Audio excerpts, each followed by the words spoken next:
પણ આ કાંઈક એવી લીલા કરે ને,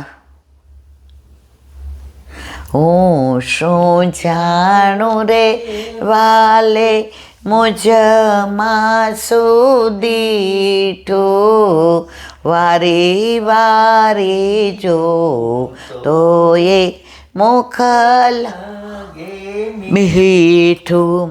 જળ ભરવા જાઉં ત્યાં મારી પાછળ પાછળ આવે, વગર બોલાવ્યો બેની મારા બેડલા ચડાવે.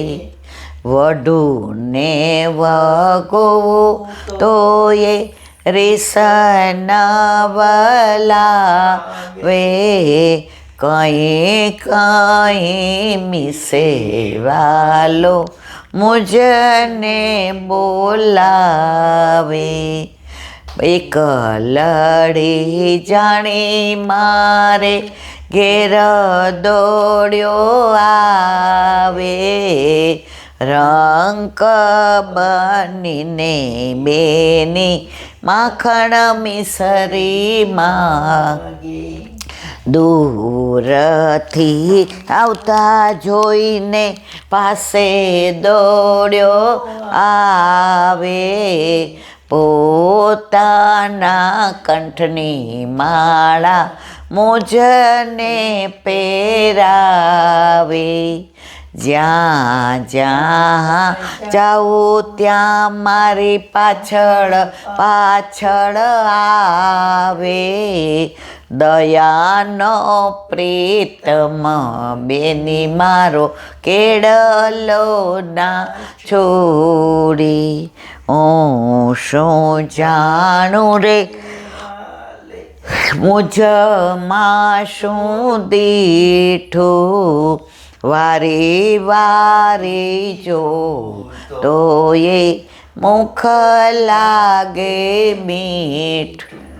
જ્યાં જ્યાં જાઉં ત્યાં મારી પાછળ પાછળ આવે, દયાનો પ્રીતમ બેની મારો કેળલો ના.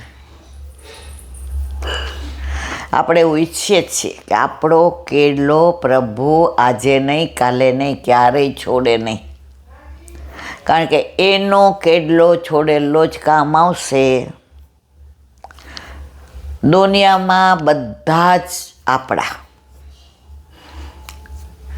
પણ અંત સમયે કોઈ આપણું નહીં, ફક્ત ફક્ત ને ફક્ત આપણા ઠાકોરજી જ આપણા. આ બધું સત્સંગમાં બોલીએ, સમજીએ, પણ છતાંય હજી એટેચમેન્ટ છૂટતું નથી. પણ સત્સંગનો પ્રભાવ એટલે તો છે જ મારા વાલા, કે પ્રભુ ઘરમાં નહોતા પધાર્યા, સત્સંગ નહોતા કરતા, અને જે એટેચમેન્ટ હતું એના પ્રમાણમાં અત્યારે 25% નથી રહ્યું. કેમ? ભલે આપણે કાળવિંડ પથ્થર હતા, પણ રોજ ઉપરથી પાણી પડે ને મારવાલા તો ખાડો પડ્યા વિના રહીને.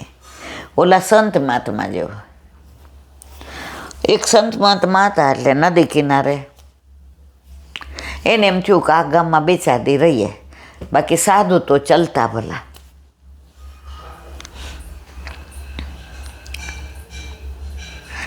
નદી કિનારો સરસ હતો, વૃક્ષ હતું પીપળાનું, ચારે બાજુ વડવાય અને વચ્ચે આમ પેલું કરેલું હતું. એટલે સાંજ પડે એટલે બધા યુવાનિયાઓને વડીલો ને 3-4 એવા વૃક્ષો હતા. એટલે બેનો દીકરીઓ પહેલાં સાંજ પછી બહાર નહોતી નીકળતી. અને ગામડામાં તો એવું હતું, આ તો હું 50-60, અત્યારની હું કાંઈ વાત, અત્યારના 2 હાથ 3 મસ્તક. ગામડામાં પહેલાં 6:30 હાથે વાળું કરી લેતા, કારણ કે આવી લાઇટો નહોતી. પછી મચ્છરાની બીક અને ખોટા કેરોસીનને ઓલા બાળવા, એટલે 7:30-8 વાગે એટલે બધાય વાળું કરી સત્સંગ કરીને 8:30-9 તો બધા હોઈ ગયા હોય. એટલે સાંજે બધાય આવી રીતે થોડા બેસે. હવે સંત મહાત્માને જોયા એટલે બધાય ત્યાં મહારાજ કાંઈ કહો ને, મહારાજ કાંઈ કહો ને. હવે જો પાત્ર વિના ન પીરસાય. તમે ક્યાંય ગયા હો અને અન્ય માર્ગીઓની હારે આપણા બે વૈષ્ણવ હોય, ઈલાબેન સત્સંગ કરો, ના કરાય મારા વાલા. પ્રગટ કરે રસ જાય. અને કાં કેવો જનરલ સત્સંગ કરાય. નરસિંહ મહેતાનો, મીરાબાઈનો.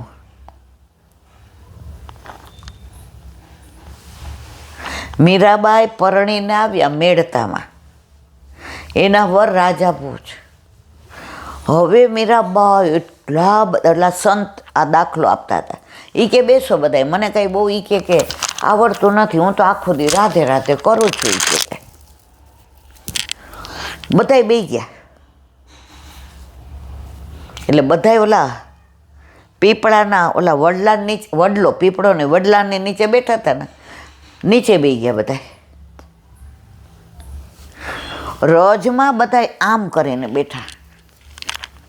એ કે આપણું આસન, આસન વિના સત્સંગ ના થાય. એટલે કે મીરાબાઈ પરણીને આવ્યા, પણ એને તો એક જ હતું, મેરે તો ગિરધર ગોપાલ દૂસરો ના કોઈ. હવે સાધુ સંતોને ખબર પડી કે આપણા મીરા તો અહીંયા પરણીને આવ્યા છીએ. એટલે મીરાબાઈનો જે રૂમ હતો એ ઝરૂખા આગળ આમ, એટલે હવારે બધા સાધુ સંતો હતા ને એ ત્યાં આવી ગયા. હવે મીરાબાઈને તો એમ થયું કે આ નીચે જવાય ને, ઉપર એ લોકોને બોલાવાય ને. અને રાજા ભોજ એના વરા બધું જુએ. એ કે આનું કારણ શું? લૌકિક લોકો તો માનો કે આપણે રાજકોટ હોઈએ તો વહુ નવી આવી હોય તો બધા જોવા આવે, પણ આ સાધુ સંતો સત્સંગ કરવા આવ્યા હોય એવું નથી લાગતું. કારણ કે મીરા હવે પરણીને આવ્યા છે એટલે ન આવે. રાજા ભોજને એમ થયું કે જોઉં કે મીરા બહાર આવે ત્યારે આ લોકો શું કરે છે. એટલે એ નીચે આવ્યા અને કોઈને દેખાય નહીં એમ ઊભા રહ્યા. મીરાબાઈ આમ બહાર આવીને મુખારવિનથી ને હૈસા ને બધાને, મેરે તો ગિરધર ગોપાલ દૂસરો ના કોઈ, મેરે તો ગિરધર. અને બધાય આમ બે હાથ ને આંખમાંથી આંસુ જાય ને આમ જુએ ને આમ જુએ ને, ચારે બાજુ બધાય. રાજા ભોજ ક્યાં? નો ડાઉટ મીરાબાઈ રૂપરૂપનો અંબાર હતા, દેખાવડા હતા, સુંદર હતા, સરસ હતા. મીરાબાઈ અંદર ગયા એટલે બધા જવાની તૈયારી કરવા માંડ્યા કે હવે. મીરાબાઈ અંદર ગયા, ન એક શબ્દ બોલ્યા, બધાને ખાલી જય શ્રી કૃષ્ણ કર્યા. અડધી મિનિટ, અડધી સેકન્ડમાં અંદર વયા ગયા. તો રાજા ભોજ કે આજે કોઈ બીજા યુવાનિયા હોય કે કાંઈ તો બરાબર, આ સાધુ સંતો જે આટલી, અને પેલા સાધુ સંતો છે ને એ ખરેખર સાધુ સંતો હતા. અત્યારના જેમ નહીં પૈસા ભેગા કરવાને, મઠ સ્થાપવાને, આશ્રમ કરવાને, કૌભાંડ થાય એટલે પછી જેલમાં જવાનું ને. આપણે ખાલી આપણી વાણીને વિલાસ નથી કરવા દેવો, આપણે દોષમાં પડીએ. એટલે મીરાબાઈએ જેવું બારણું બંધ કર્યું એટલે રાજા ભોજે બધાને બોલાવ્યા. પધારો પધારો, બધા પધારો. બધા કે ના હવે આગળ, સાધુ તો ચાલતા ભલા. એ કે થોડી વાર. એટલે અંદરથી ને કીધું ભાઈ કંઈક સમાધાન કરો. એ કે નહીં, મીરા અમારા ગામની દીકરી છે એટલે અમે પાણી ન પીએ. તો રાજા ભોજ કે આમાં બધાય તો એ ગામના નથી, એકાદ બે હશો બાકી. તો તમે બધા એક અડધી સેકન્ડ માટે, ઝલક માટે સવારના વહેલા અહીંયા ઊભા હતા. અને મીરાએ બધાને જય શ્રી કૃષ્ણ કર્યા. એટલે બધાય આનું મને કારણ કહો. એટલે બધાય આમ ડોકી ધૂણાવે. પ્રગટ કરે રસ જાય. પણ રાજા ભોજના અંતરનો જે નિર્દોષ ભાવ જોયો. એટલે જે જૈફ ઉંમરના 75-80 વર્ષના જે સંત મહાત્મા હતા, એણે કહ્યું, રાજા સાહેબ, અમે બધા નાનપણથી સંન્યાસી બન્યા છે. અમને માએ જન્મ આપ્યો એ માની જ ઓળખાણ છે. અમારે કોઈ દુનિયાદારી નહીં. હવે માને ભૂલી ગયા છે. નીકળી ગયા પછી ખબર નથી ક્યાં માં છે ને ક્યાં અમે છે. પણ અહીંયા એટલે આવ્યા, આટલા વખત તપ કર્યા, ધ્યાન કર્યું, વ્રત કર્યા, ઉઘાડા પગે ચાલીએ છીએ. એકવાર મધુ કરીને જે મળે એ એકવાર લઈએ છીએ. તોય અમને ભગવાનની ઝલક નથી દેખાતી. તોય મન નવરું પડે એટલે સંન્યાસી હોવા છતાંય શ્યામ નજરમાં નથી દેખાતો. એક મીરાબાઈ જ એવા છે જેની ઝલક જોઈ લઈએ તો શ્યામ યાદ આવ્યા વિના નથી રહેતો. મીરાબાઈને જોઈએ છીએ તો અમને ભગવાન યાદ આવે છે, વ્રજ યાદ આવે છે, અમને મીરાબાઈના ગિરધર ગોપાલ યાદ આવે છે. અમે શ્યામમય થઈ ગયા છીએ, જે આટલા વર્ષ તપ કર્યું, વ્રત કર્યા, ઉઘાડા ચરણે ચાલ્યા, છતાંય જે પ્રતીતિ નથી થતી એ મીરાબાઈના દર્શનથી થઈ જાય છે. એટલે એમની ઝલક માટે આવીએ છીએ. તમે કોઈ ગેરસમજના. રાજા ભોજ કહે, અમારા રાજને તો ન્યાલ કરી દીધો, પણ મને ન્યાલ કરી દીધો કે આવા મીરાબાઈ આજે અહીંયા છે. આ વાત મીરાબાઈને ક્યારેય ખબર નહોતી. એ તો સાધુ સંતો હોય ત્યાં જ બેસી જાય. એ બધું ભૂલી ગયા હતા કે હું કયા ઘરની મર્યાદા બહુ છું, કે કઈ રાજરાણી. મેરે તો ગિરધર ગોપાલ, દૂસરો ના કોઈ. આ સંત મહાત્મા બધી વાત કરી રહ્યા. બધા કે મહારાજ હજી કયો ને, મહારાજ હજી કયો ને. એ કે મહારાજ હવે અહીંયા જ રહેવાનું છે, અમે તમને કોટિયા. એ કે કોટિયા બાંધો એટલે બંધન બંધાઈ ગયા. આ ગામ હારે, આ નદી હારે, આ જગ્યા હારે, આ વૃક્ષ હારે, તમારી હારે. પછી મારે મધુકોરી માટે આવવું ન પડે. તમે જુદા જુદા વ્યંજન સામગ્રી પધરાવો. પછી મારી તૃષા વધતી જાય એટલે સંસારી કરતાં મારું જીવન બગડે. સાધુ તો ચલતા ભલા. મનમાં ઠાને લીધું, હવે કાલે સવારે વહેલા ઉઠીને આ ગામમાં મધુ કરીને હવે બીજે કરવાનું. તો ઓલા યુવાની આવું દૂરથી સાંભળતા હતા. ના મહારાજ, કોણ મહારાજ? એક પ્રસંગ કહો મહારાજ, એક પ્રસંગ. એમાં એક યુવાનીઓ હતો, એણે કીધું, મહારાજ, અમારા ગામમાં અમે આટલા બધા યુવાનીઓ, અમારે કૂવો ખોદવાનો હોય તોય સંભ. અમારા ગામમાં 4.5 મહિના કોઈ સંત મહાત્મા અહીંયા રહેવા આવે તો બધી વ્યવસ્થા અમારે એટલો સંભ. મહારાજ ક્યાંય સપ્તાહ હોય ને શાસ્ત્રીજી આવ્યા હોય તો એની રહેવાની ને મુકામની ને બધી વ્યવસ્થા, એમાં અમે બધા ભેગા, અમારો સંપ. પણ મને એક એટલો મારો સ્વભાવ છે કે મને વાત વાતમાં ગુસ્સો આવે છે. મારાથી ને ગુસ્સો કંટ્રોલ નથી થતો.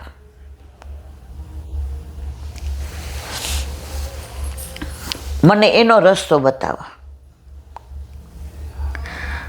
મહારાજ કે તો પછી મારે અઠવાડિયું રહેવું પડે.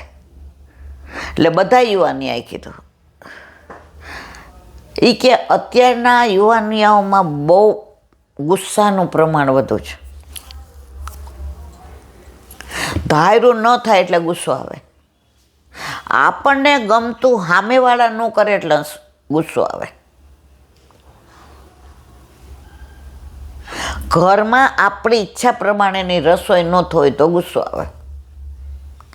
આપણે ખોટા હોઈએ પણ આપણને સાચા માનતા હોઈએ અને મા બાપ સમજાવવા જાય કે અહીંયા તારી વાત ખોટી છે, તો મા બાપ ઉપર એ ગુસ્સો.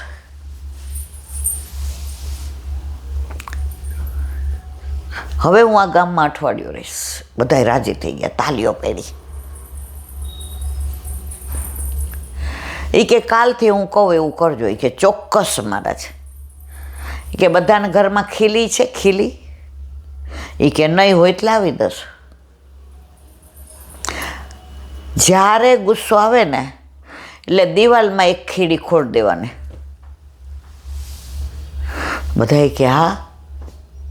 અઠવાડિયા પછી હું બધાના ઘરે આવીશ કે કોણે કેટલી ખીલી ખોડી છે, કોને કેટલી વાર ક્યારે ગુસ્સો આવ્યો છે. પહેલી લાઈન હોય ને એ પહેલા દિવસે માનો કે 30 વાર તો 30 ખોલે, બીજે દિવસે 15 તો 15. બધા કે હા. એ કે મહારાજ પછી ગુસ્સો. એ કે મેં કીધું ને અઠવાડિયું રોકાઈશ. હવે બધા તો જેટલી વાર ગુસ્સો આવે ખીલી ખોડે.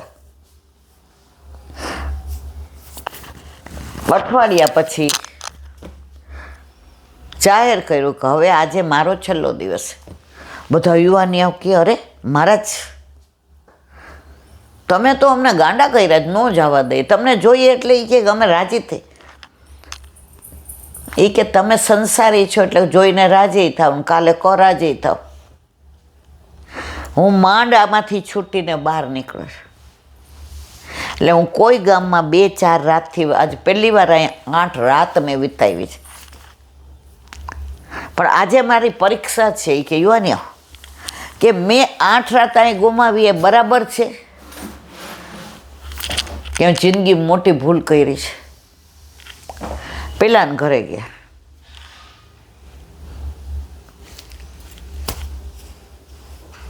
ખીલી ખોડેલી હતી. એ કહેવા બધી ખીલી કાઢ નાખ.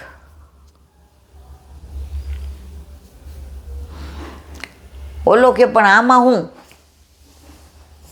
એ કે કાઢ નાખ. ઓલા એ કાઢી.